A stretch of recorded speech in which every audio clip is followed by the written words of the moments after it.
I want to ask you something that might sound shocking at first. What if the pain you're trying so hard to avoid is actually where you'll find the deepest truth about existence? Think about a time when suffering cracked you open and revealed something you couldn't have learned any other way. Share that insight in the comments if you feel moved to. If you're new here, welcome to our podcast where we explore Alan Watts's most challenging and liberating teachings about the full spectrum of human experience. Hit subscribe to join our community diving fearlessly into life's deepest mysteries. There's perhaps no topic that causes more spiritual confusion than the relationship between God and suffering. If God is love, why is there pain? If the divine is benevolent, why do bad things happen to good people? If we're supposed to trust in a higher power, why does life often feel like we're being tested, punished, or abandoned by the very force we're supposed to have faith in? Most religious traditions try to solve this dilemma by creating elaborate explanations. Suffering is punishment for sin, or a test of faith, or a mysterious part of God's plan that we're too limited to understand. They tell us to endure pain patiently, to accept it as God's will, to look forward to a future reward that will compensate for present difficulties. They encourage us to see suffering as something separate from the divine, an unfortunate necessity, a temporary obstacle, a price we must pay for eventual redemption. But what if all of these explanations miss the point entirely? What if they're actually making our suffering worse by creating separation where none exists? What if Alan Watts was right when he suggested that God is not absent from our pain, not testing us through our pain, not compensating us for our pain, but is actually present as our pain, experiencing every moment of difficulty, loss, and struggle through our consciousness? This is one of Watts' most radical and potentially transformative insights about the nature of suffering and its relationship to the divine. He saw that as long as we think of God as separate from our experience, as an external observer watching us suffer, or a distant judge evaluating our responses to hardship, we remain fundamentally alone in our pain. We feel abandoned by the divine precisely when we most need to feel connected to it. But what if you've never actually been alone in your suffering? What if every moment of pain, fear, grief, and despair you've ever experienced has been God experiencing those states through your consciousness? What if your darkest nights of the soul have been the divine exploring what it means to feel lost, afraid, and broken through the temporary form of your individual awareness? This perspective completely transforms the meaning and purpose of suffering. Instead of seeing pain as evidence that you're separated from the divine, you begin to see it as evidence of your intimate connection with the divine. Instead of feeling abandoned by God during difficult times, you realize that God is present as your very capacity to feel, to hurt, to grieve, to fear. Instead of trying to escape suffering to find the sacred, you discover the sacred within the suffering itself. This doesn't mean that suffering is good, or that you should seek out pain, or that you shouldn't work to reduce unnecessary hardship in yourself and others. It means that when suffering does arise, as it inevitably will in any human life, you don't have to carry the additional burden of feeling spiritually abandoned or metaphysically alone. You can recognize that your pain is not separate from the divine experience, but is part of it. Think about what suffering actually is. At its core, suffering is consciousness becoming aware of limitation, loss, impermanence, and the gap between what is and what we wish were true. It's awareness colliding with the basic facts of existence, that everything changes, that we can't control outcomes, that we lose what we love, that our bodies are fragile, that our time is finite. But consciousness itself, the awareness that experiences suffering, is not separate from what Watts understood as the divine nature of reality. Consciousness is not produced by your brain any more than music is produced by a radio. Your brain is like a radio that's temporarily tuned into the universal frequency of awareness, but awareness itself is the fundamental ground of all existence. When you suffer, it's this universal consciousness experiencing limitation through your particular nervous system.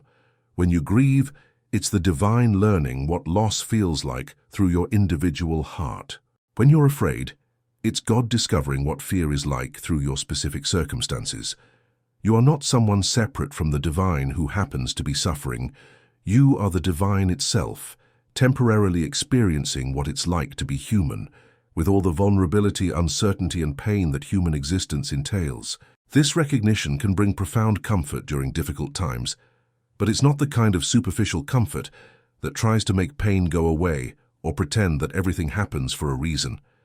It's the deeper comfort that comes from knowing you're not alone in your experience, that your suffering is not meaningless or pointless, that even your darkest moments are part of the vast exploration that consciousness is conducting through all forms of life. But perhaps more importantly, this understanding can transform suffering from an obstacle to awakening into a gateway to awakening. When you recognize that God is present in your pain rather than absent from it, you can stop trying to escape your difficult experiences and start learning from them. You can stop seeing suffering as evidence that something has gone wrong and start seeing it as information about the nature of existence itself. Suffering has a unique power to break through the comfortable illusions that usually keep us asleep to deeper truths. When everything is going well, when we're healthy and successful and surrounded by love, it's easy to maintain the fantasy that we're in control, that we're separate from others, that we can make ourselves permanently secure and happy through enough effort and planning. But when life brings us to our knees through illness, loss, failure, betrayal, or any of the countless ways that existence can humble us, these comfortable illusions become impossible to maintain. Suffering strips away our pretenses, cracks open our defenses, and forces us to encounter reality as it actually is rather than as we wish it were. This is why many spiritual traditions speak of suffering as a teacher, why mystics often describe their deepest realizations as emerging from their darkest struggles, why the most compassionate people are often those who have experienced the most pain. Suffering doesn't create wisdom, but it can create the conditions in which wisdom becomes possible. It doesn't make you spiritual, but it can dissolve the barriers that prevent you from recognizing the spiritual dimension that was always present. When you're suffering, you're forced to confront fundamental questions that you might otherwise avoid.